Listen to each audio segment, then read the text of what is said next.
now we have just finished making a pilgrimage to Holy Gaden Monastery, and this is a video of us driving down. So we have just seen Gaden Monastery in the video, and on the right there's a small yellow building in the mountains, and that's the temple that's built over Lama Tsongkapa's meditation cave where he had visions of Manjushri. Now you can see the scene, the valley, as we're driving down the mountain. Now we'll shift back up. You can see Gaden again. The red building in the center is where is Lama Tsongkapa's mausoleum. You can see, normal. Now we're driving down. See the valley. Today is very strange because when we left the hotel, there was no snow at all, but on the way here, it had already fallen snow.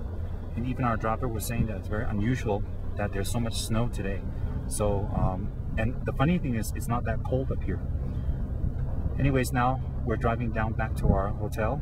Today's our last day in Plaza. Tomorrow we'll be flying back. And you can see the beautiful valley, snow-covered hills, and the mountains, and the frozen rivers going down. We went up to see, just now, the mausoleum, or the golden relic stupa of Lama Tsongkapa. It was really beautiful, and we made prayers for KH and all its departments, and for KH members past, present, and the future. And we also went to see Setrap Chapel, which is that belongs to me. I mean that I belong to. And then we went to see the protected chapels. Thank you.